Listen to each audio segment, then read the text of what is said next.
ایک فقیر تھا، اس کا مزاج یہ تھا کہ جو بھی اس کے ڈیرے پہ آتا اس کو کھلاتا اور اس کی خدمت کرتا، اور یہ فقیر کا مزاج ہوتا ہے۔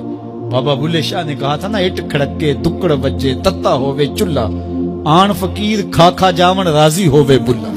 تو یہ فقیر کا مزاج ہوتا ہے کہ لوگ اس کی چوکھٹ پہ آئیں اور وہ لوگوں کو جو ہے وہ کھلائے، ان کی ضروریات کو پورا کرے۔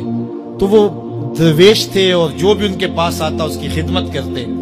ان کے پاس کبھی رقم نہ ہوتی تو ادھار لے کے لوگوں کی خدمت کرتے، حتیٰ کہ جب ان کا آخری وقت قریب آیا اور حالات ایسے ہو گئے کہ لوگوں کو لگا کہ بابا جی اب رخصت ہونا چاہ رہے ہیں، تو سارے قرض خواہ اکٹھے ہو کے بابا جی کے پاس آ گئے کہ جناب ہمارا قرضہ ادا کیجیے۔ ایک جمگٹا بن گیا، اور بابا جی کو یہ فکر تھی کہ یہ میرے مہمان ہیں اور میں ان کی خدمت کرنے کے قابل نہیں ہوں، میرے پاس کچھ ہے نہیں۔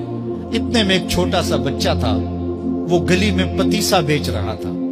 آواز لگائی تو بابا جی نے اشارہ کیا، کہا میرے ان مہمانوں کو کھلا دو۔ اس نے اللہ کا شکر ادا کیا کہ میں سارا دن گلیوں میں گھوم کے جو بیچنا تھا ایک جگہ ہی مجھے گاہک مل گیا۔ اس نے مہمانوں کو سارا کھلا دیا اور بابا جی سے کہا کہ پیسے۔ تو بابا جی کہنے لگے بیٹا بیٹھ جاؤ۔ بیٹا بیٹھ گیا۔ تھوڑی دیر کے بعد اس نے پھر کہا کہ بابا جی پیسے۔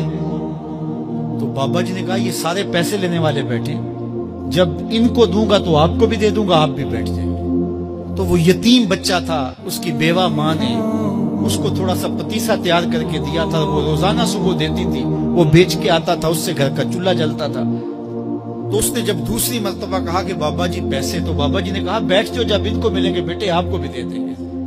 تو اس بچے نے رونا شروع کر دیا کہ میرے گھر کا تو چولہا انہی سے جلتا ہے اور میری ماں میرا انتظار کر رہی ہوگی۔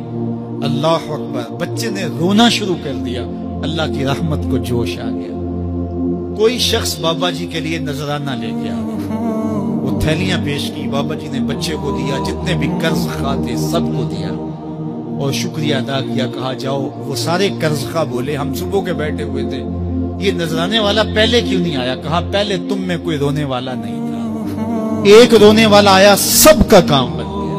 کسی ایک کے آنسو، اجتماعی دعا کا، اجتماعی توبہ کا یہی فائدہ ہوتا ہے کہ کسی ایک کا کام بن جائے۔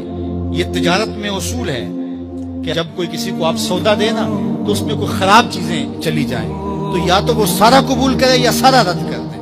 تو اللہ جب قبول کرتا ہے اجتماعی طور پہ، پھر ساروں کو قبول کر لیتا ہے۔ تو اس لیے